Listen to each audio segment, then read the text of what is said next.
കൃഷ്ണകൃപാസാഗരം. കഥയും കഥയിലെ പൊരുളും കഥാമൗനങ്ങളിലെ ഉൾപ്പൊരുളുകളും ഇഴപിരിച്ചുകൊണ്ടും ഇണക്കിച്ചേർത്തുകൊണ്ടും ദൃശ്യാർച്ചന ചെയ്യുകയായിരുന്നു കാലമിതുവരെ. അത് ഭഗവതവതാര മുഹൂർത്തമോളം എത്തിക്കാനായതിൻ്റെ ധന്യതയിൽ അനന്തര കഥാകഥനത്തിലേക്ക്. ബാലഗോപാല ലീലകൾ ഏതു പൈതലിനും പാടാനാവും വിധം സരളലളിതമെന്നിരിക്കെ കാലം കംസചിത്തത്തിൻ്റെ കാണാപ്പെരുമകൾ ചിലതു പാടാനായി ഈ സർഗം നീക്കിവെക്കുന്നു. ദേവീദർശന സൗഭാഗ്യം സിദ്ധിച്ച കംസൻ്റെ ഉള്ളിലുണർന്ന ചിന്തകളിൽ പാപബോധം കലർന്നിരുന്നത് എന്തുകൊണ്ട്? ഒരു നിമിഷത്തിൽ ദേവനിന്ദയും തൊട്ടടുത്ത നിമിഷത്തിൽ ആത്മനിന്ദയും കംസചിത്തത്തിൽ പിറന്നതിന് നിമിത്തമെന്ത്?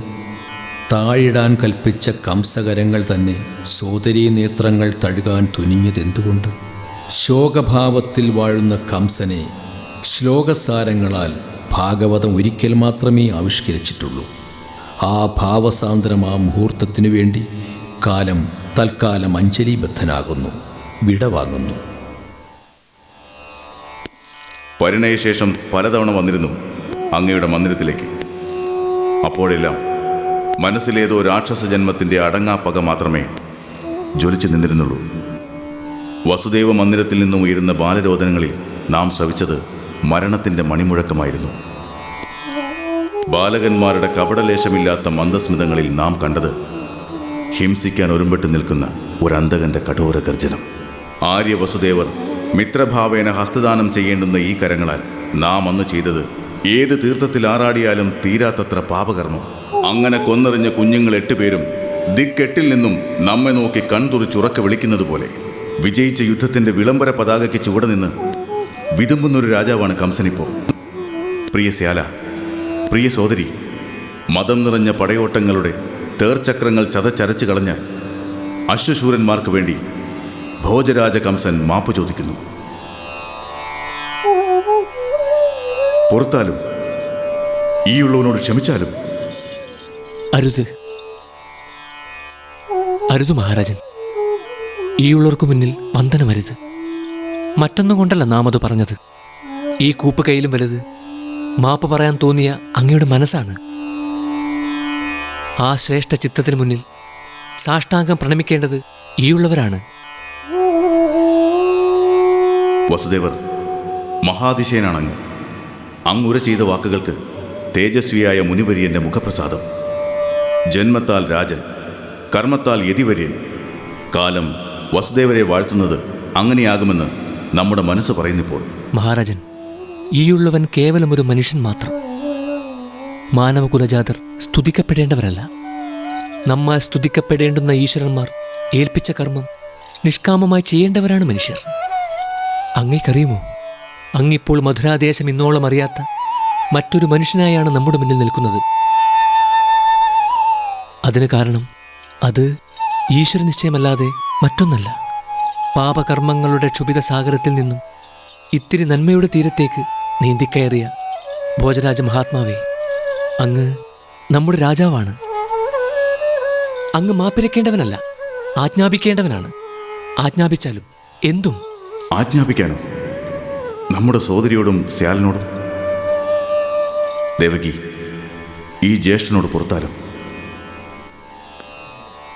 സോദരി, മാപ്പ്.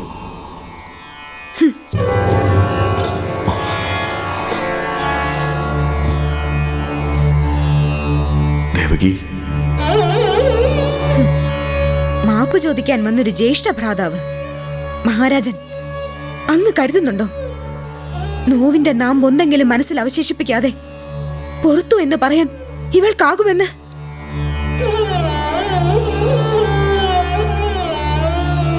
മഹാരാജൻ, ആര്യ വസുദേവരുടെ മന്ദിരത്തിൽ ഒരു തൊട്ടിൽ കിടപ്പുണ്ട്. ഇന്നോളം ഒരു ഉണ്ണിയുടെയും സ്പർശമേൽക്കാത്തൊരു തൊട്ടിൽ. എന്തുകൊണ്ട്? ഈ ഉള്ളവൾക്ക് സന്താന ലബ്ധി ഉണ്ടാകാഞ്ഞിട്ടോ? 8 മക്കളെ ഗർഭം ധരിച്ചു ഇവൾ. അതിലൊന്നിനെ, ഒരുണ്ണിയെങ്കിലും ഇവൾക്ക് നൽകിയോ ഭോജരാജൻ? തൊട്ടിലാട്ടി താരാട്ടാൻ, ഒക്കെ തിരുത്തി ഓമനിക്കാൻ. കൈവന്ന കൈവല്യങ്ങളെല്ലാം കവർന്നെടുത്തിട്ട് കൺമുന്നിൽ വന്നു നിന്ന് കേണപേക്ഷിക്കുന്നു മാപ്പിന്. ഭോജരാജാവേ, ദേവകിയുടെ മുന്നിൽ നിന്ന് അങ്ങ് സോദരനല്ല, കേവലം മഹാരാജൻ മാത്രം. വേണമെങ്കിൽ ഈ കൈവിലങ്ങുകൾ അങ്ങേക്ക് അഴിക്കാൻ കഴിയുമായിരിക്കും. പക്ഷെ ഉള്ളിൽ അഴിയാ ചങ്ങലകൾ 1000-ആൽ ബന്ധിച്ചെറിഞ്ഞിരിക്കുന്ന ഒരു അമ്മയുണ്ട്. ആവുമോ അങ്ങേക്ക് ആ തീനാളം ഉയരുന്ന ചങ്ങലക്കെട്ടഴിക്കാൻ?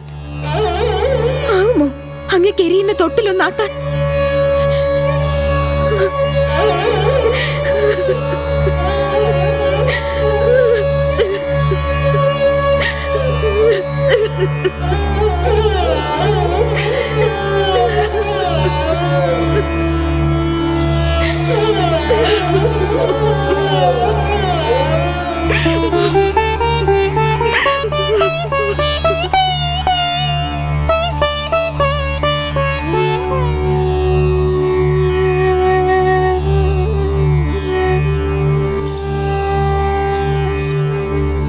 വസുദേവർ, ദേവകിയുടെ മുന്നിൽ നമുക്ക് ഉത്തരങ്ങളില്ല.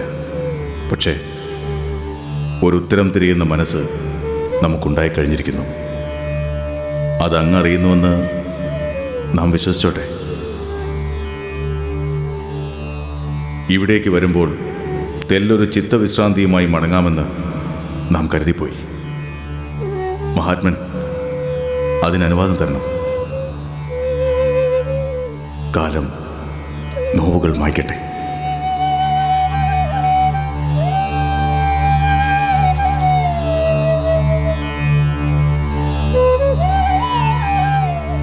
നിങ്ങൾ ഈ നിമിഷം മുതൽ മോചിതരാക്കപ്പെട്ടിരിക്കുന്നു.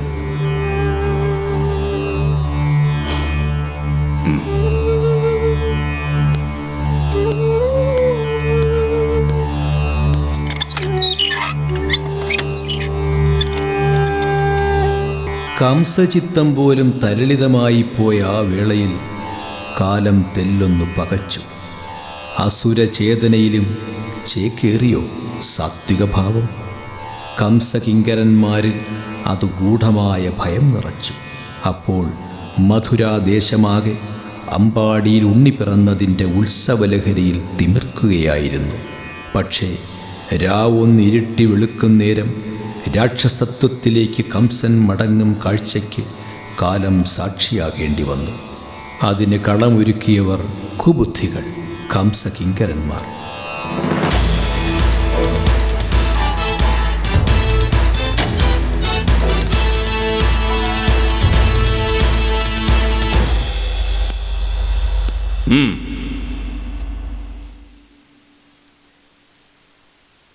അടിയന്തിരമായി സഭ ചേരാനുള്ള കാരണം മറ്റൊന്നല്ല.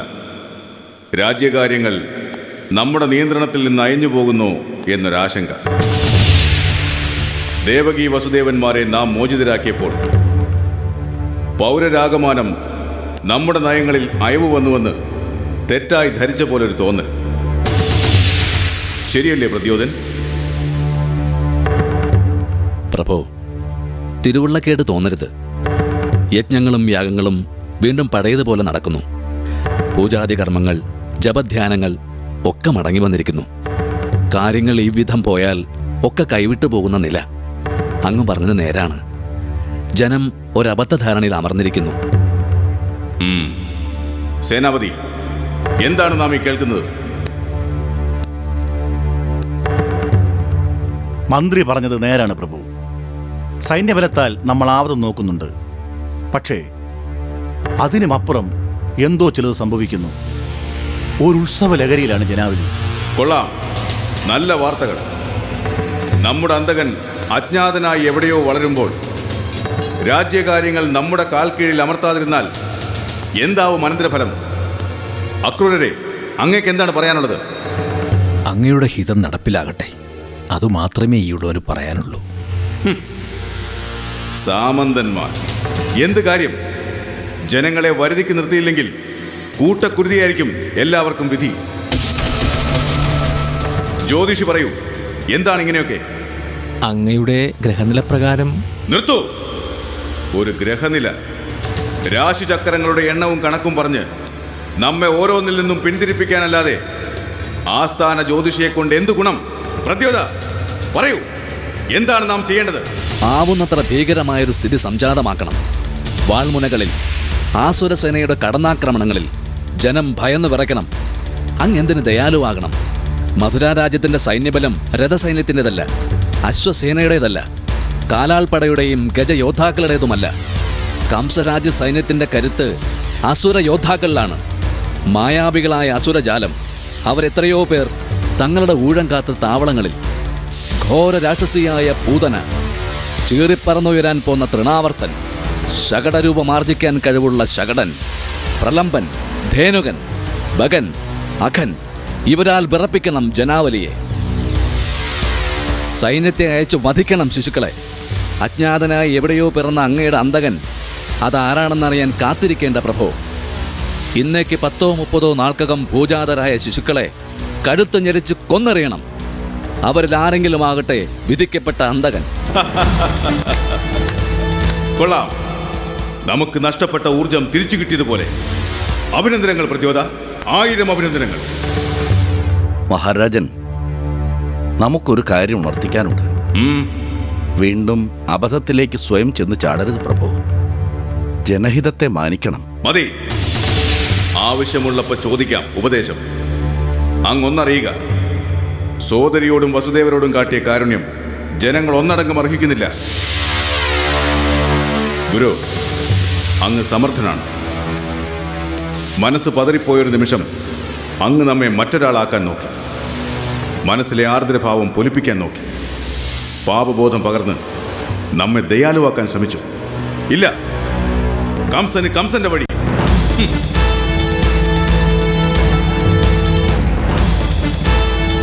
സഭ പിരിച്ചുവിട്ടിരിക്കുന്നു.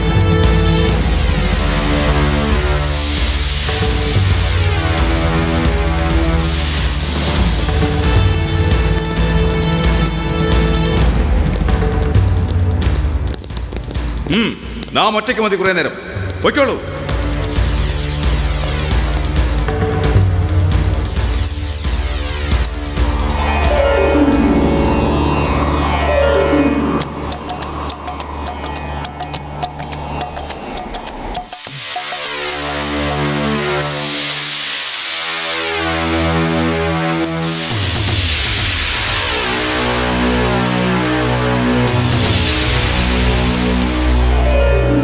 നാരായണ നാരായണ.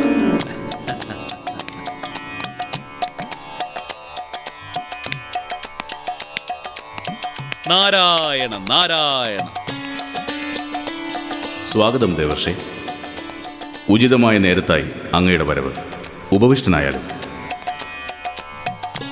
വേണ്ടപ്പോൾ വേണ്ടിടത്തെത്തി വേണ്ടത് ഉപദേശിക്കലാണല്ലോ നമ്മുടെ കർമ്മം. നാരായണ നാരായണ. ദേവർഷേ, നമ്മെ തളർത്താൻ ഇപ്പോൾ മറ്റൊരു ദേവകൽപ്പന. അങ്ങയുടെ അന്തകൻ മറ്റൊരിടത്ത് ജനിച്ചിരിക്കുന്നുവെന്ന് അല്ലേ? അതെ, അവനെ കണ്ടുപിടിക്കണം. ആവുന്നത്ര വേഗം വധിക്കണം. വേണം, അത് നടക്കുകയും ചെയ്യും. വധം അത് അതിൻ്റെ സമയമാകുമ്പോൾ സംഭവിച്ചിരിക്കും മഹാരാജൻ. തീർച്ച. ത്രിലോക സഞ്ചാരിയല്ലേ അങ്ങ്? അങ്ങേക്കറിയുമോ എവിടെയാണ് ആ ജന്മം? നമ്മുടെ അന്തക ജന്മം. നാരായണ നാരായണ. എല്ലാം അറിയുന്നത് പരമാത്മാവ് മാത്രമാണ് മഹാരാജൻ. നാരദൻ അറിവുള്ള കാര്യങ്ങൾക്കുമുണ്ട് പരിമിതി. പക്ഷേ അറിയുന്നത് അറിയിക്കേണ്ടവരറിയിക്കും. അത്രയേ ഉള്ളൂ നാരദവൃത്തി. കിട്ടേണ്ടവർക്ക് കിട്ടേണ്ടത് എത്രയും എളുപ്പം വാങ്ങിക്കൊടുക്കാൻ ഒരു കൈ സഹായം. അങ്ങ് പറഞ്ഞാലും നാം ഇനി എന്താണ് ചെയ്യേണ്ടത്? എവിടെയോ ഒരു ശിശു, അവൻ നാളെ അങ്ങയെ വധിക്കും. അതാണല്ലോ പ്രശ്നം. അതിന് പോംവഴി ഒന്നേ ഉള്ളൂ. എത്രയും വേഗം അങ്ങ് അവനെ വധിക്കുക. പക്ഷേ ശിശുവധം. പാപബോധം കൊള്ളാം. അങ്ങെന്തിന് ദുഷ്കർമ്മങ്ങൾക്കിറങ്ങണം? പക്ഷേ മഹാരാജൻ, പാപകർമ്മങ്ങളിൽ അഗ്രഗണ്യർ ഒരുപാട് പേരുണ്ടല്ലോ അങ്ങയോടൊപ്പം. ആ അസുരപ്പടയെ നിയോഗിച്ചാൽ പോരെ? എങ്കിലല്ലേ നടക്കേണ്ടത് യഥാകാലം നടക്കൂ. അതെ, അത് തന്നെ വഴി. മഹാമുനി, അങ്ങിപ്പോൾ നമ്മുടെ സജീവതുല്യം നമ്മെ ഉപദേശിക്കുന്നു. ഉവ്വു മഹാരാജൻ. ഒരു കാര്യം ശ്രദ്ധിക്കണമെന്ന് മാത്രം. നിഗ്രഹത്തിനായി എല്ലാവരെയും ഒരുമിച്ചിറക്കാതിരിക്കുക. അതാണ് ബുദ്ധി. നിഗ്രഹത്തിനായി ഓരോരുത്തരെയായി വിട്ടയക്കുക. അതാണ് രാജന് ഉത്തമം. ഓരോരുത്തരുടെ വധകഥകൾ ഒറ്റയ്ക്കൊറ്റയ്ക്ക് കേൾക്കുന്നതല്ലേ സുഖം? അതെന്താ മഹർഷി അങ്ങനെ? അസുരപ്പടയുടെ ഒറ്റയാൾ പോരാട്ടങ്ങൾ അതികേമമാകും എന്ന് സൂചിപ്പിക്കുകയായിരുന്നു. നാരായണ അതെ, നാരായണ. അതാണ് ബുദ്ധി. അപ്പോഴാദ്യം ശകടൻ, അതോ പ്രലംബനം, അതല്ലെങ്കിൽ ധേനുകൻ? വേണ്ട, പൂതന മതി. ശിശുവധത്തിന് അവളാണ് കേമി. നന്നു മഹാരാജൻ. ആദ്യം പൂതനാവധം. പൂതനയാൽ നടത്തപ്പെടുന്ന വധം.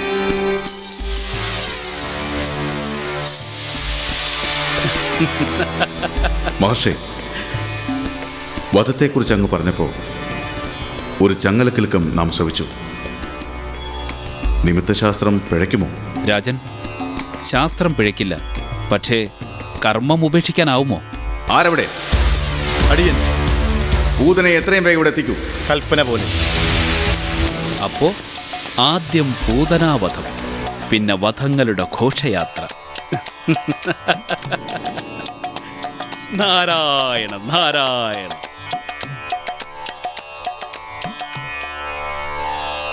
ദേവകീ വസുദേവന്മാരെ മോചിപ്പിച്ച കംസൻ അടുത്ത മാത്രയിൽ തന്നെ ക്രൂരനായി മാറിയതിനു കാരണം കംസനുണ്ടായ വിവേകജ്ഞാനം മറ്റേതു പാപീരുമെന്ന പോലെ അല്പകാലം മാത്രമേ നിലനിന്നുള്ളൂ എന്നതാണ്. അത്തരക്കാരെ ചിലപ്പോൾ ചില സൽക്കർമ്മങ്ങൾ ചെയ്യാൻ ഭഗവാൻ ഏൽപ്പിക്കാറുണ്ട്.